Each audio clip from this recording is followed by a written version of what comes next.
তুমি ফিরসা, তুমি ইসলামের কি কামো লাগবা? তুমি জীবনে একটা উচিত কথা বুঝে দিয়া বার হয় না, মুড়িদ নি ছুটতে যাইয়া তোমার সুদখুর মুড়ি ছুটে যাবে। এই বয়ে তুমি সুদের ওয়াজ করো না, তুমি ঘুষখুর মুড়ি ছুটে যাবে। এই জন্য তুমি ঘুষের ওয়াজ করো না। ইসলামের বিরোধী শক্তি যারা, তারা ক্ষমতায় থাকলে তোমার মুখ দিয়ে একটা শব্দ বের হয় না, তুমি বৃন্দাবনের কলঙ্ক। ঠিক কি আছে নাকি নাই? আরো সহজ করে কইতে হইলে বুঝবেন।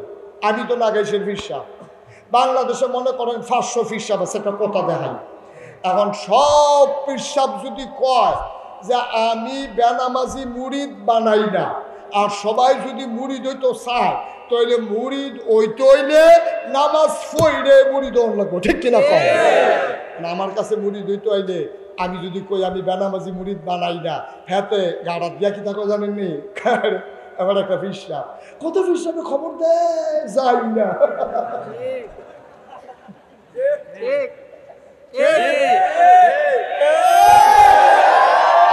আবার একটা ফিরসাব হইছে রে, এবার বলে বেনামাজি মুরিদ করা না ভাড়া 50 টাকা দিল কুরকুরাইয়া ফিরসাব বাইতে ইয়া বইয়া থাকে।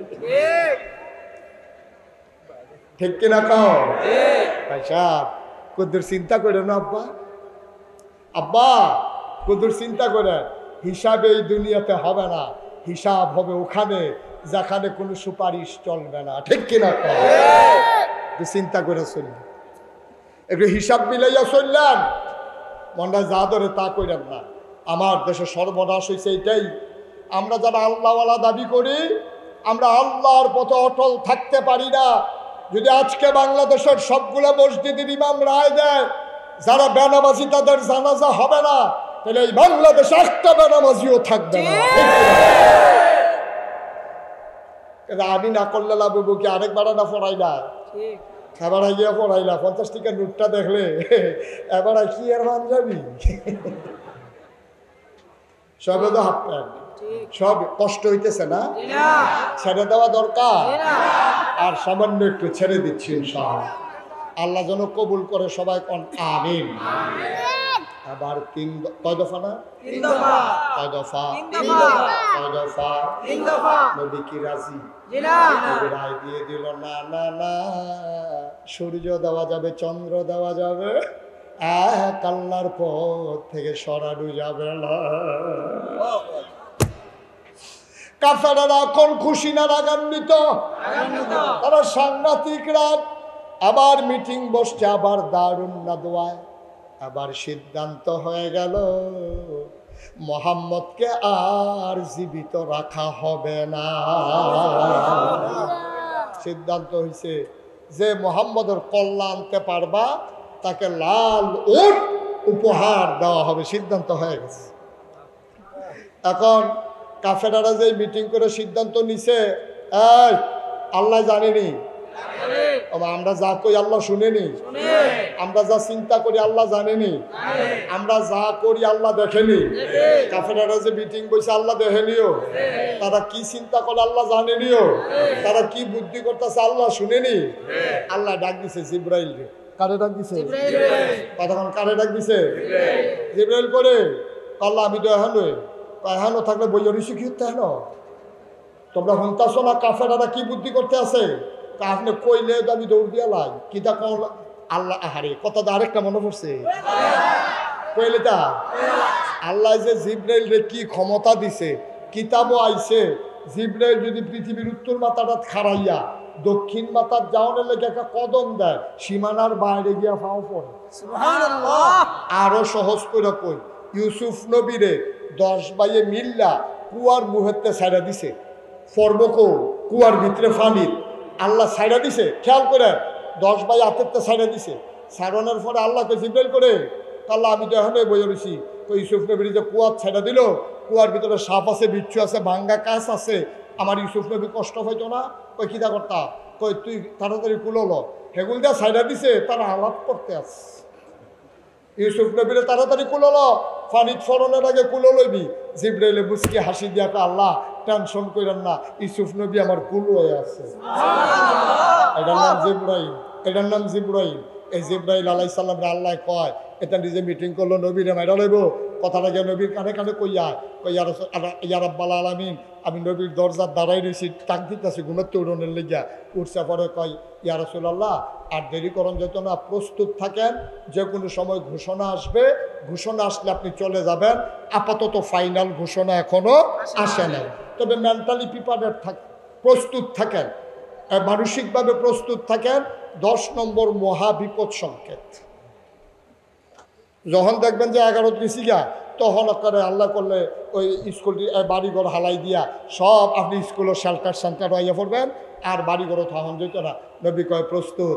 নবীজি চিন্তা করলো কথাটা কেউর কাছে কন যেত না, কাফেরারা হুন্ডা লাইব, এটা খালি আবু বকর রেজা সুবহানাল্লাহ কয় না রে। নবীর চরম পরম প্রিয় বন্ধু ছিল আবু বকর সিদ্দিক। নবীজি একদিন কয়, ও নবীর আর কোনো বন্ধু নাই, নবীদের দুনিয়াতে কোনো বন্ধু নাই। যদি নবীদের বন্ধু থাকার অনুমতি আল্লাহ দিত, তাহলে আমি আবু বকরকে আমার বন্ধু বানাইলাম। মানুষটার দাম কম না বেশি? আবু বকরকে কইছে, আবু বকর কথাটা ভাঙ্গিস না, ভিতরে রাখ, কথা হইলে একটা হুকুম আইছে, যে কোনো সময় মক্কা সাইরা চলে যে কেমন লাগবো, তুই রেডি থাকিস। আবু বকর এই কথা পাইয়া দৌড় দিছে বাজারও গিয়ে দুটো উট কিনছে। উট কি কিনছে? উট কিনা একবার আর বাইক নিয়ে রাখছে, ভাই তুমি উটটিরে যত্ন করে ফালো, যত মাস ফালবা মাসে এত করে তোমারে দেওয়া হইব। হেতে টেহা পাইয়া উট কয়দিনের ভিতরে মোটা তাজা বানাইয়া এটি ট্রেনিং দিয়ে ওখানে ফাহারুক্ত করে লাইছে। এই উট মাসাল্লাহ বড় হইতে আছে। এর ভিতর দিয়া নবীজি একদিন কয়, রেডি থাইক, আর আবু বকর কয় রেডি। এখন এই কথার পরে আবু বকর সিদ্দিক বাইক গেছে, এখন দরজার ভিতরে হেলান দিয়া দাঁড়াই রয়েছে বাইক রায়। আবু বকরের ওয়াইফ, ওনার স্ত্রী কইতে আছে, কি ব্যাপার আপনি ঘুমাইতেন না? এই যে ঘুমাইতে আছি। কয় আপনি দাঁড়াইয়া ঘুমান যা, বিছনা তাইয়া। আবু বকর সিদ্দিক ডাক দিয়া কয়, বিবি আমার, আল্লাহর নবী বলেছেন রেডি থাকার জন্য। আমি যদি বিছানায় গিয়ে ঘুমাই, আমার ঘুম যদি ঘাড় হয়ে যায়, আর আল্লাহর নবী দাঁড়াইয়া দাঁড়াইয়া যদি 2-3 বার ডাকা লাগে, বিবি গো নবীর এই কষ্ট আমার সহ্য হবে না।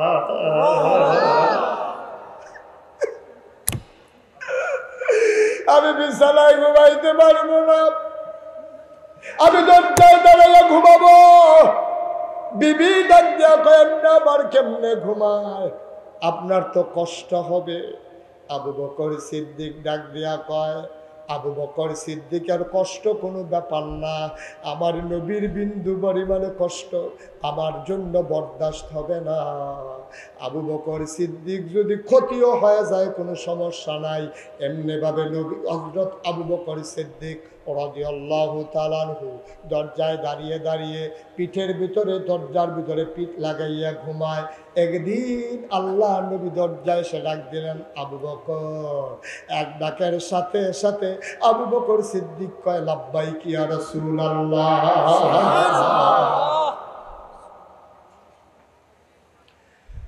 আবু বকর সিদ্দিক দরজা খুলে দিলেন। আল্লাহ নবী দরজায় দাঁড়িয়ে আছেন। আল্লাহ নবী কয়, আবু বকর একটা ডাকে তুমি কেমনে জাগলা, আমি বুঝলাম না।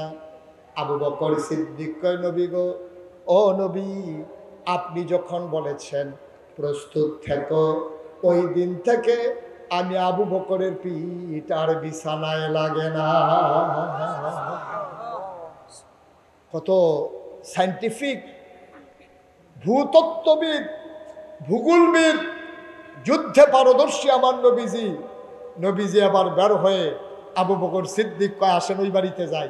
গিয়ে 2টা উট লইছে, নবী হাঁটা শুরু করছে। মক্কা থেকে মদিনা যেই দিকে, এর উল্টা দিকে। আবু বকর সিদ্দিক কয়, ইয়া রাসূলুল্লাহ আপনি উল্টা দিকে যাচ্ছেন কেন? আপনি না বলে মদিনায় যাবেন? আবু বকর, এখন তারা যখন আমারে পাবে না, সবাই মদিনার রাস্তায় খুঁজবে, এই জন্য আমি উল্টা রাস্তায় যাইতেছি।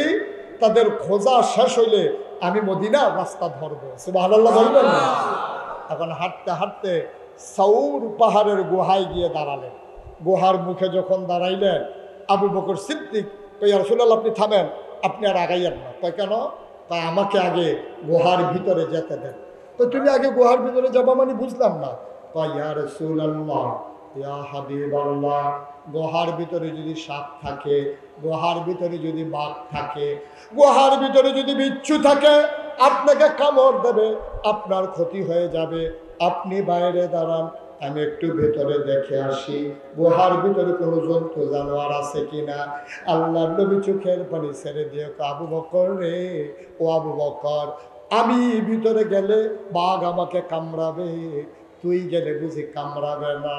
আবু বকর সিদ্দিক চিল্লান দিয়া কয়, এক আবু বকর না, 1000 আবু বকর মরে গেলে ক্ষতি নাই, কিন্তু আমার নবী যদি কিছু হয়ে যায়, দুনিয়াতে আর ইসলাম থাকবে না।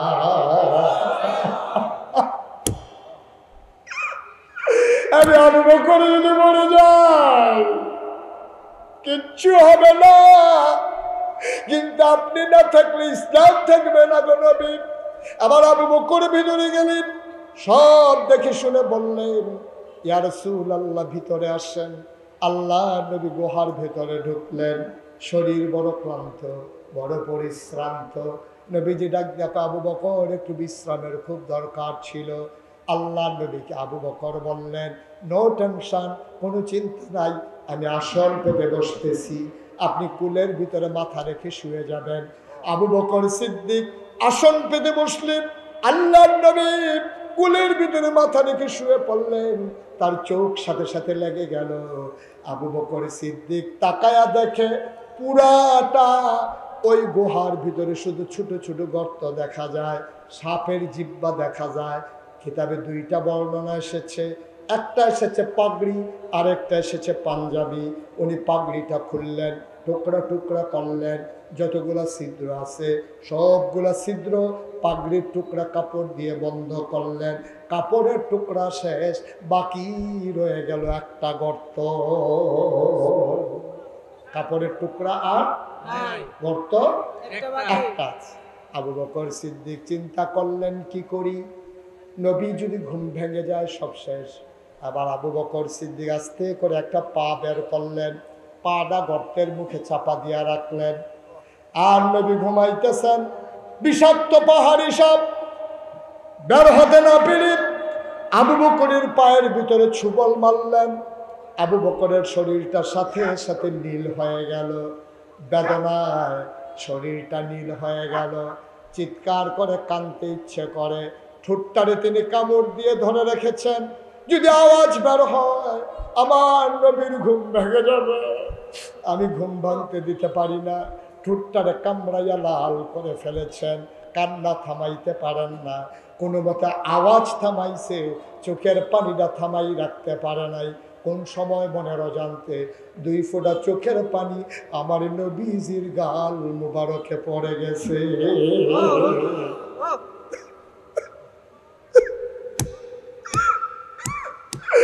আল্লাহ নবী তিনি চমকে উঠলেন, তিনি থমকে দাঁড়ালেন, তিনি আশ্চর্যান্বিত হয়ে গেলেন। তিনি তাকায়া দেখা আবু বকরের চোখগুলো লাল লাল, শরীরটা নীল হয়ে গেছে। আল্লাহ নবী ডাক দেখো, আবু বকর, ও আবু বকর, কান্দ কেন রে আবু বকর, বাড়ির কথা মনে পড়ছে নাকি? বউ বাচ্চার কথা মনে পড়ছে নাকি? কেন কান্দ আবু বকর? কি সমস্যা তোমার? কি সমস্যা? বাড়ির কথা মনে পড়ছে নাকি? মন খারাপ? আবু বকর সিদ্দিক কয়, ইয়া রাসূলুল্লাহ, যেই নবীর চেহারার দিকে তাকাইলে বাচ্চারা খিদা ভুলে যায়, 3 দিনের না খাওয়া মানুষ, আর তার খিদার কথা মনে থাকে না, ওই নবী আমার কুলে, আর আমি বুঝি বাড়ির কথা মনে করে কানবো? এটা আপনি কি বললেন গো নবী, বুঝলাম না। এবার নবীজি ডাক দেখো, আবু বকর তাইলে কান্দ কেন? আবু বকর ডাক দেয়া কয়, নবী গো, মনে করেছিলাম বলবো না, কেন কান্দি? ও নবী আমার, বিষাক্ত সাপ আমার পায়ের ভেতরে ছুবল মেরেছে। আল্লাহ নবী ডাক দেয়া কয়, কেন বলো নাই? আপনার ঘুম ভাঙ্গাইতে ইচ্ছে করে নাই। কয়, দেখি কোথায় কামড় দিয়েছে। নবী পায়ের জায়গাটা দেখলেন, আঙ্গুলে করে আস্তে করে একটু লালা আঙ্গুলের মাথায় লাগালেন, বিসমিল্লাহ বলে ওই আবু বকরের পায়ের জায়গায় যেখানে সাপ ধ্বংসন করেছে আস্তে করে লালাটা লাগাই দিলেন, লালা মুবারক। আবু বকর সিদ্দিক কয়, গর্ত সাপ কামড় দেওয়ার আগে আমার পাটা যেমন আরাম পাইছিল, নবীর লালা মুবারক লাগার সাথে সাথে ওই আগের চাইতে আমার পা আরো বেশি আরাম পাচ্ছিল। কি অপরাধটা ছিল নবীর, কি অপরাধটা ছিল আবু বকর সিদ্দিকের। কেন তারা গুহার ভিতরে লুকাইয়া বাড়িঘর ছেড়ে দিয়া মক্কায় যাওয়া লাগলো? কোরআনুল কারিমে 30 পারায় সূরা বুরুজে আল্লাহ ওয়াজ করে দিলেন, ওয়ামা নাকামু মিনহুম ইল্লা আইয়ুমিনু বিল্লাহিল আজিজিল হামিদ। কোনো অপরাধ নাই, কোনো অপরাধ নাই। ওয়ামা নাকামু মিনহুম ইল্লা আইয়ুমিনু বিল্লাহিল আজিজিল হামিদ। ওনাদের একটাই অপরাধ, ওই মহাপরাক্রমশালী এক আল্লাহর উপরে তারা ঈমান এনেছে, ঠিক কিনা?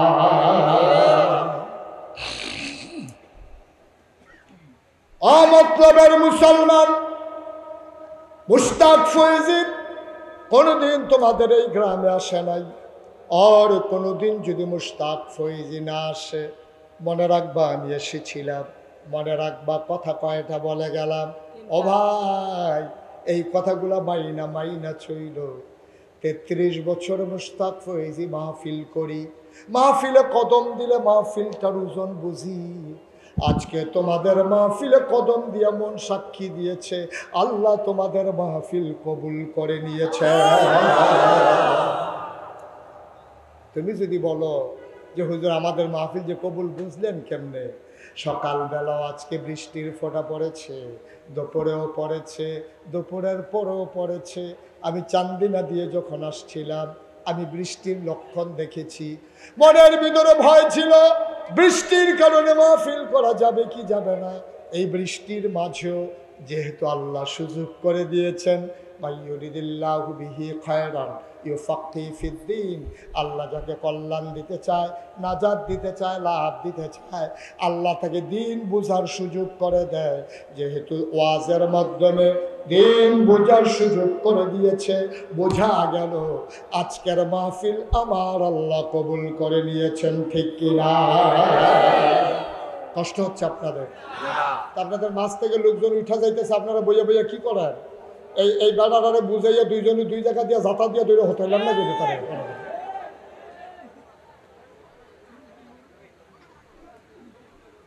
আমিন কর, জুড়ে কর, আরো জুড়ে। তাইলে এই মাহফিল কবুল। আপনি মাহফিলের ওজন বুঝেন নাই। আপনি মনে করছেন কি জানেন? আপনি মনে করছেন মাইক, ফুস্টার, হুজুর, ফ্যান্ডার, লাইট, ওয়াজ, এটার নাম মাহফিল না, এটার নাম মাহফিল না। মাহফিল কারে কয় তুমি বুঝো নাই, মাহফিলের ওজন তুমি জানো না। এই আজকে ঘোড়াধারী মাটির নিচে যারা ঘুমিয়ে আছে তারা বুঝতেছে মাহফিল কারে কয়, ঠিক কিনা? তুমি বুঝবা না, তুমি বুঝবা না, এই জন্য তুমি হাঁটতে আসো। তুমি যদি আজকে কবর থেকে গিয়ে আইতে পারতা, তোমার ফিটটাও কেউ মাহফিলতে তুলতে পারতো না। তুমি কইতে পারলো যে ভাই ফিরতে পারবা, মাহফিলতে যাইতাম না, নমুনা দেখে আইসি খিচালা যেটা পরে এবারে তুললা দেয়, উদাম করে সিউজিলা দিয়ে ফফাত ফফাত করে খিচতে আসে। আপনি তো উঠতে আসা, আপনি ওজন বুঝেন নাই। তবে একটা কথা লেখা রাখেন, একটা কথা লেখা রাখেন, আমি কিতাবে পেয়েছি কোথাও যখন মাহফিল হয় চতুর্পাশ দিয়ে রুহানি হালাতে যাদের আব্বা আম্মা নাই তারা এসে লাইন ধরে দাঁড়াই যায়। সুবহানাল্লাহ বলবেন না? আর আপনিও দেখেন না, আমিও দেখি না, দেখে ফেরেশতারা। ফেরেশতা আছে আর রুহানি হালাতে আব্বা আম্মা দাঁড়াই রয়েছে। তো ফেরেশতারা জিজ্ঞাসা কি গো তুমি কবর ফালাইয়া মাহফিলের কাছে এসে দাঁড়াইছো কি লেগা? তখন তোমার মায় কি কয় জানো? তোমার মায় কয় নাগাইশের পিসা হুজুর আমরা এলাকা পাইছে, আমার ফুটো মাহফিলে গেছে, কবরের ভিতরে ধাউ দাও আগুন, আমি মাহফিলের কাছে আসছি, আমার ছেলে যখন দোয়া করবে আমি দোয়া নিয়া গিয়া দেখতাম চাই আমার কবর জান্নাত হইছে নি।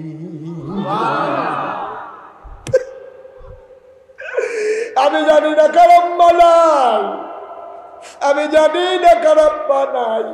ওই আম্মা যার কবরে, ওই আব্বা যার কবরে, বাবার জন্য দোয়া নিয়ে যাবা, মায়ের জন্য দোয়া নিয়ে যাবা। তুমি সাদা কাগজে লেখা রাখো, যারা মাহফিল ফালাইয়া যাইতে চাও সাদা কাগজে লেখে নাও।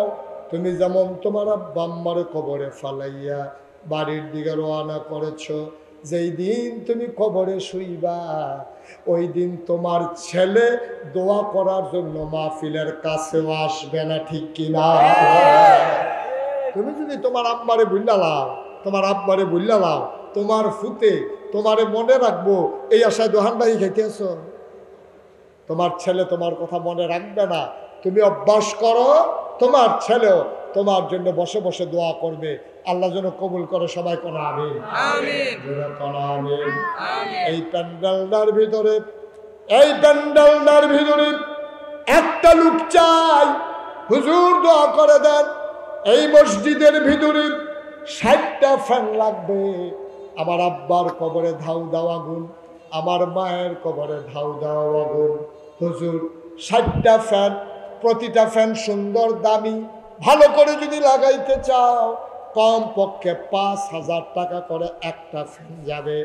এবার একজন লোক দাঁড়াইবা, হুজুর দোয়া করে দেন জন্য আমি 4টা ফ্যানের দাম 20,000 টাকা দিয়ে দেব, যেন আমার আব্বা আম্মার কবর জান্নাতি বাতাস দিয়া যেন কবরটা ঠান্ডা হয়ে যায়। পড়ো আমি উঠান না, পারলে দিবেন, না পারলে নাই। দয়া করে উঠার তো রায় ছেলে, আয় ছেলে বসো। তুমি দেখো না নমুনাটা কি চাইতে আছে। একজন লোক পারবেন যে হুজুর আমি 20,000 টাকা দেবো, 60টা ফ্যান লাগে, আমি ইনশাল্লাহ 4টা ফ্যান দিয়ে দেবো। আছেন একজন? পারবেন একজন? প্রাণ ভরে দেওয়া হবে ইনশাআল্লাহ। একটা লোকও দয়া করে উঠেন না, পারলে দেবেন, না পারলে নাই, কোনো জুড়াজুড়ি নাই। যে হুজুর আমি ইনশাআল্লাহ 4টা ফ্যানের দাম 20,000 টাকা দিয়ে দেব, আমার 4টা ফ্যান মুসল্লিদের গায়ে বাতাস লাগাবে। আমি যেদিন কবরে যাব আমার কবরটাও যেন জান্নাতের বাতাসে একেবারে শীতল হয়ে যায়। প্রাণ ভরে দেওয়া হবে ইনশাআল্লাহ। আছেন একজন? নাই। এই যে আমি বলতেছি উঠেন না, কথা তো শুনে না। একটু বসো বাবা, শেষ করে দিচ্ছি। কে আছেন? পারবেন একজন? একটা লোকও নাই, একটা লোকও নাই। 4টা ফ্যান দিতে পারেন 20,000 টাকা। হাজারো জনতার মাঝে কে কি নাম? কবুল করো, মঞ্জুর করো, মনের আশা পূরণ করে দাও, দানের হাদিয়া সোনার মদিনায় পৌঁছে দাও, কামাই রোজগারের রহমত আর বরকত দাও। আয় আল্লাহ তাআলা আব্বা আম্মার দীর্ঘ দীর্ঘ হায়াত দিয়ে দাও। 2 নাম্বার, একটা লোক আমার দরকার, হুজুর দোয়া করে দেন, আমিও দিয়ে দেব 4টা ফ্যান 20,000 টাকা। আছেন 2 নম্বরে?